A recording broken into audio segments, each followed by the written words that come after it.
이제 천부장 글라우디오 루시아였죠. 이름이 글라우디오 루시아 천부장이 예루살렘에서 보병과 기병, 창병을 보냅니다. 한 270명 정도 되는 바울을 호송해서 가이사랴로 출발해서 그 밤에 도착을 한 겁니다.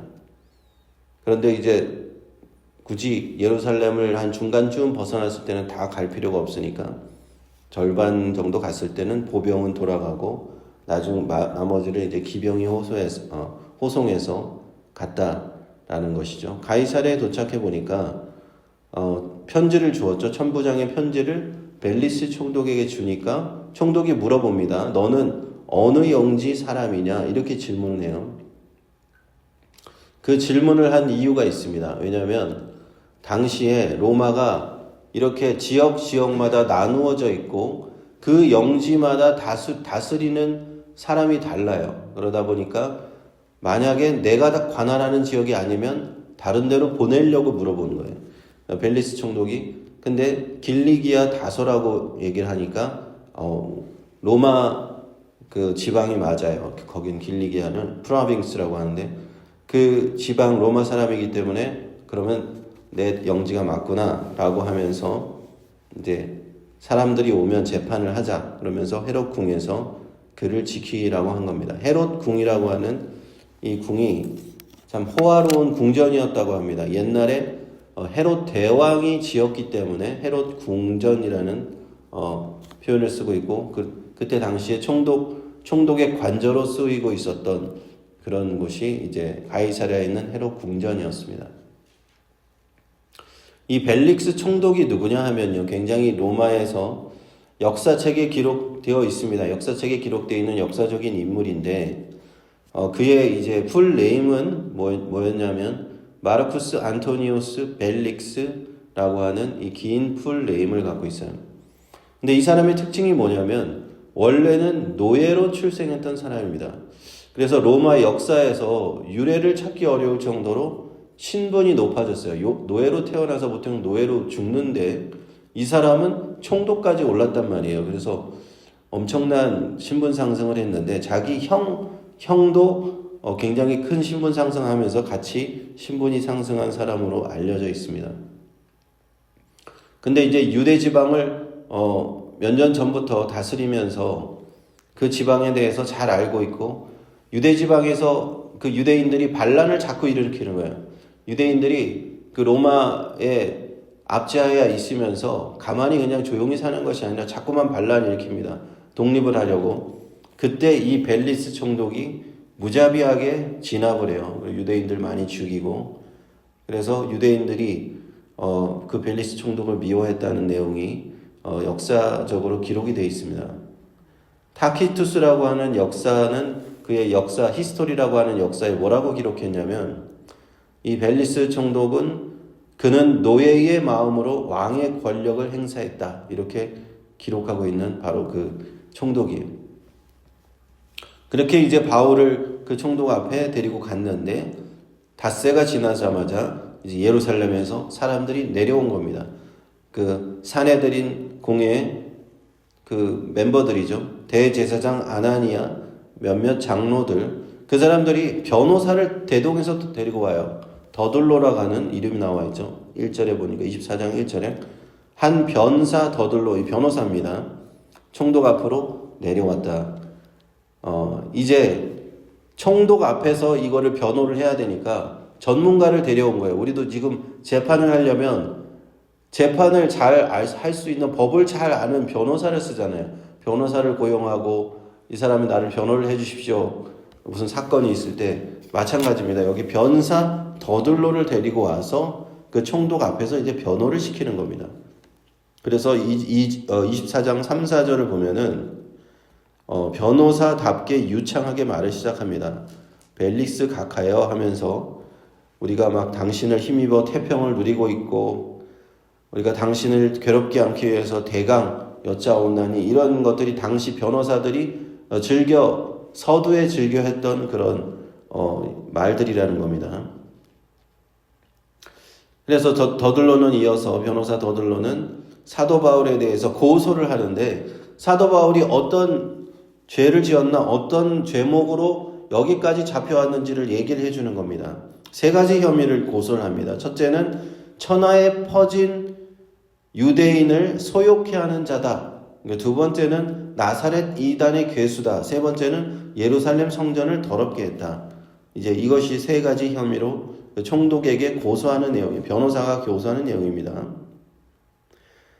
1번 혐의에 대해서는 물론 어느 정도 근거가 없는 건 아닙니다. 사도 바울이 전도를 하는 곳마다 막 지금 유대인들고 이방인들도 다들 일어나서 예수님을 믿게 되고 복음을 전파되고 소동이 일어나긴 일어났어요. 유대인들이 거기 가는 곳곳마다 소동을 일으켰으니까요. 그래서 갈라디아의 여러 도시들, 우리 데살로니가, 고린도, 에베소 가는 곳곳마다 유대인들이 소동을 일으켰기 때문에 천하에 퍼진 유대인들을 소동케 하는 자, 그렇게 할 수 있겠죠. 근데 두 번째 혐의는 나사렛 이단의 괴수다라고 이제 얘기를 하는데, 이 당시에 이 유대인들이 이 기독교에 대해서 가지고 있었던 관점이 이런 거예요. 그러니까 나사렛에서, 예수님의 고향인 나사렛에서 예수님이 나오셨고, 그래서 예수님을 믿고 따르는 이 그리스도인들을 나사렛 사람들이라고 불렀던 거예요. 나사렛 사람들이라고 하는 사람들을 불렀는데, 이 이단이라고 하는 단어는 헬라어 원문을 보면은 이 분파라는 뜻을 가지고 있는 단어예요. 분파. 어떤 섹트라고 하는 단어인데, 이 단어를 성경에서는 이단이라고 번역을 했습니다. 그러니까 유대인들의 관점에서는 기독교를 이렇게 봤다는 거예요. 유대교가 정통인데 이 잘못된 뭔가 하나 나왔다라고 해서 나사렛 이단의 괴수다, 이렇게 유대인들의 관점으로 쓰여진 것이고, 세 번째는 예루살렘 성전을 더럽게 했다라고 이제 죄목을 했는데, 사실 이게 사실이라면은 굉장히 율법에 따라서 심각한 범죄입니다. 그래서 사형에 처할 만큼 심각한 범죄인데, 아까 지난번에 말씀드렸죠. 예루살렘 이방인의 뜰과 안뜰이 있는데 이방인이 그 안뜰까지 들어가면 죽을 수도 있다는 경고문이 있습니다. 그래서 그것은 율법에 따라서 죽을 수도 있는데, 바울이 정말 그러면 그 죄를 지었느냐? 아니었다는 게 우리는 이미 밝혀졌죠. 바울이 데리고 들어간 것이 아니라 그 유대인들이, 에베소에서 내려온 어떤 유대인들이 오해해서 바울을 선동해서 이런 사건이 벌어졌다는 것을 우리는 알고 있습니다. 그래서 그 변호사 더둘로가 총독 벨리스에게 심각한 이 사람은 범죄자입니다. 세 가지 혐의가 있습니다. 라고 하면서 한번 신문을 해보십시오. 채찍질을 하든지 신문을 하십시오. 라고 얘기하니까 또 유대인들도 다 더둘로의 말이 옳습니다. 하고 이렇게 총독에게 얘기한 겁니다. 이제 고소인의 입장에서의 그 변론이 끝났고, 총독은 사도 바울에게 네가 한번 변호를 해봐라. 이 법정에서 이제 지금 현대로 봤으면 검사, 변호사가 있는 것이고 양측의 변호사가 있는 것이죠. 그래서 사도 바울은 자신의 변호를 스스로 하는 겁니다. 스스로 자기가 변호사가 되어서 10절에 보면 벨리스 총독이시여, 저는 총독 앞에서 이 제 자신을 변호하는 것에 어느 정도 기쁘게 변명합니다. 이렇게 얘기합니다. 왜냐하면 벨리스 총독이 유대 지방을 좀 다스린 지가 상당히 오래됐기 때문에 어느 정도 무슨 일이 일어나는지 아는 겁니다. 예수님의 이야기에 대해서 어느 정도 알고 있을 것이고, 그 십자가에서 달리시고 그런 사건들이 있었던 것을 어느 정도 알고 있기 때문에 벨리스 총독에게 사도 바울은 자신의 일을 변호하는 것을 기뻐합니다. 라고 하면서 10절에 보면 시작을 하는데, 이제 사도 바울의 변호하는 내용이 쭉 나옵니다. 11절부터는. 왜 내가 이 제목이 잘못됐는지를 변호하는 거예요. 첫 번째는 예루살렘에 제가 들어간 지 이틀밖에 안 했다. 12일밖에 안 됐다는 겁니다. 지난 최소 5년 동안은 사도 바울은 예루살렘에 간 적이 없어요. 아니, 예루살렘에 이렇게 오랜만에 갔는데 예루살렘에서 내가 소동을 일으키고 무슨 성전을 더럽히고 이러한 것이 말이 안 된다는 거죠. 그런 소동을 피우고 한 것 자신은 범죄를 저지른 경력이 없다는 겁니다. 만약에 증인이 있다면 증인이 와서 여기 와서 재판정에서 고소를 해야 되는데 증인은 하나도 오지 않았습니다. 증인은 오지 않았고 에베소에서 어떤 유대인들 처음에 그 예루살렘에서 사도 바울을 그 사내들인 공회에서 고발했던 증인들은 한 명도 오지 않았어요.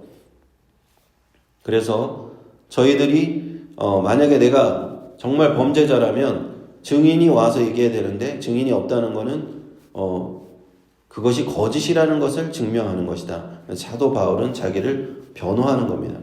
그러면서 14절에 보면 이렇게 얘기하는 겁니다. 자신의 믿음에 대해서는 제가 이것을 고백하겠습니다. 14절에 나는 저희가 이단이라 하는 도를 쫓아 조상의 하나님을 섬기고 율법과 선지자들의 글에 기록된 것을 다 믿고 그리고 양심에 꺼리낌 없이 항상 믿음을 지켜왔다라는 것을 얘기하면서 내가 이런 문제를 당한 것은 악인과 의인의 부활, 그러니까 바리새인과 사두개인들의 믿음이 다른데 자신은 바리새인으로서 하나님이 사람들을 부활하게 하실 것, 육체로부터 부활하실 것을 자기는 믿는 소망을 가진다. 이런 내용 때문에 자기가 여기 억울하게 잡혀왔다는 것을 얘기를 하는 겁니다. 그리고 예루살렘에 온 이유에 대해서도 쭉 이렇게 다음에 얘기를 하는데 17절에 보면은 내가 여러 해 만에 내 민족을 구제할 것과 재물을 가지고 왔다. 그러니까 이 방문한 바울이 5년 만에 예루살렘을 재방문한 이유는요. 사실은 그 이방인의 교회들에서 연보를 가지고 사실 온 거예요. 예루살렘 교회가 성도들이 가난했습니다. 가난해서 심각하게 어려운 상태이기 때문에 바울이 전도여행을 다니면서 3차 전도여행 때 이방 교회에서 예루살렘 교회를 좀 도와주자. 예루살렘 성도들이 우리가 너희들이 예루살렘에서 나온 복음을 듣지 않았느냐 라면서 이방 성도들이 그러니까 너희들이 영적으로는 그들에게 도움을 받았으니 육체적으로 또 구제를 하자. 그들을 위해서 연보를 보내자 해서 그 구제 헌금을 갖다 준 게 이번에 갖다 준 겁니다. 그렇게 해서 내가 이 예루살렘에 돌아온 것인데 이렇게 성전을 더럽혔다고 고발하는 내용을 당한 것이다. 근거가 없다라는 것을 벨리스 총독에게 이렇게 쭉 얘기를 하는 거죠. 19절까지 쭉 얘기하니까 22절에 가서 놀라운 사실이 하나가 밝혀집니다. 22절에 뭐라고 되어 있습니까? 벨릭스가 이 도에 관한 것을 더 자세히 아는 거로 이렇게 나옵니다. 놀라운 일이죠. 유대 총독 벨릭스가 이 예수님의 이야기에 대해서 예수 복음에 대해서 자세히 알고 있었다는 거예요. 이미. 놀라운 일입니다. 거기서 변호를 하고 있는데 벨리스 총독이 그걸 이미 알고 있는 거예요. 로마의 그 유대 지방을 다스리고 있는 총독입니다. 어떻게 그걸 알고 있었는지는 기록이 되어 있지 않아요. 근데 그의 아내가 아마도 거의 도에 대해서 듣고 남편에게 얘기해 주었을 거라고 이제 추측은 할 수 있는데 그러면서 바울의 말을 어느 정도 인정해 주는 겁니다. 바울의 얘기를 인정해 주고 이 재판을 연기시켜 버립니다. 그 자리에서 재판을 하지 않고 결론을 내리지 않고 선고를 내리지 않고 바울이 유죄다 무죄다 선고를 하지 않고 재판을 연기합니다. 천부장 루시아 보고 내려오라고 그 사람이 나에게 편지를 썼으니까 내가 그 사람이 내려오면 다시 재판을 하겠다 라면서 연기시켜요. 연기시키면서 또 바울에게 편의를 하나 주죠. 23절에 보니까 바울을 지켜주고 자유를 주라. 자유를 줘서 로마 시민권자는 아직 재판이 유죄로 판명되기 전까지는 무죄로 우리가 대우를 해줘야 되니까 아무나 그의 친구가 와서 면회도 시켜주고 수종하는 것을 금치 말라. 그래서 자유롭게 다닐 수 있도록 자유롭게 그를 지키되 자유롭게 그 친구나 지인을 만나는 것은 허락했다 하는 것입니다. 놀라운 사실이 지금 이제 계속 벌어지고 있는 겁니다. 사도 바울이 예수님께서 우리가 나타나셨다는 걸 기억하죠. 그 한번 폭행을 당한 유대인들에게 무리에게 폭행을 당한 후에 사도 바울에게 예수님께서 한번 나타나셔서 분명히 얘기하셨잖아요. 담대하라. 네가 예루살렘에서 나의 일을 증거한 것 같이 로마에서도 증거하리라. 그러고 나서부터 아무도 사도 바울을 건드리지 못하는 거예요. 그 장면을 우리는 계속 반복적으로 보게 되는 겁니다. 로마의 천부장 루시아도 바울을 건드리지 못했고요. 바울을 죽이려고 계획했던 40여 명의 유대인들도 건드리지 못했습니다. 사내들인 공회에서 결정해서 이 사람 즉각 처형합니다. 스데반도 그렇게 처형을 당했어요. 그러나 사도 바울을 건드리지 못하는 거예요. 그리고 마지막으로 가이사랴에 있는 로마 총독에까지 갔는데도 벨리스도 사도 바울을 아무런 건드리지 않는 겁니다. 어떻게 이럴 수가 있는가? 아무도 바울을 건드리지 말라고 한 무슨 명령을 받은 것처럼 그렇게 행동하는 거예요. 전부가. 천군 천사가 보호하고 있는 겁니다. 바로 예수님께서 바울을 지켜주고 있는 것이 우리는 이 사도행전을 통해서 보고 있는 것입니다. 우리 주님께서 지켜주시면요, 우리는 어떠한 상황에 처하든지 하나님의 보호하심을 받고 그 위기에서 벗어날 수가 있습니다.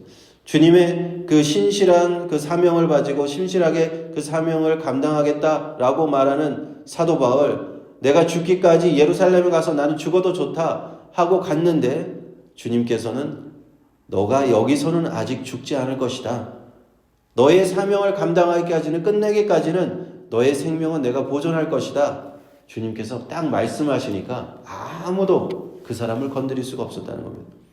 우리가 이로써 우리의 생명이 그런 말씀 있잖아요. 우리의 생명이 생명싸개에 쌓여져 있다라는 성경 구절이 있잖아요. 어디서 나왔습니까? 사무엘서에서 나왔죠. 그 다윗의 생명이 생명싸개에 쌓여져 있다라는 구절처럼 사도 바울의 생명이 주님의 손에 있는 거예요. 우리의 생명이 주님의 손에 있으면 아무도 우리를 해할 수가 없고 우리를 건드릴 수 없습니다. 그 사명을 다하는 순간까지, 주님이 정하신 그 순간까지 우리 생명은 보호를 받는다 하는 겁니다. 그러므로 이렇게 신실한 믿음을 가지고 우리는 오늘도 나아가야 될 줄 믿습니다. 내가 주님을 믿고 주님의 사명을 받고 주님과 동행하면서 살아가면 내가 하나님과 늘 교제하면서, 내가 기도하면서 하나님 아버지 내가 하나님의 그 사역을 감당하겠습니다. 나에게 맡겨주신 하나님의 사명 내가 감당하겠습니다 라고 나아간다면 내 생명은 안전한 겁니다. 내 생명은 하나님께 달려있어요. 하나님께서 오라고 하실 때 언제든 가야 되지만 하나님이 아직은 때가 아니다 하면 우리는 갈 수 없는 거예요. 하나님이 주신 그 사명을 마칠 때까지 우리는 그 사명을 감당할 수 있을 줄 믿습니다. 할렐루야.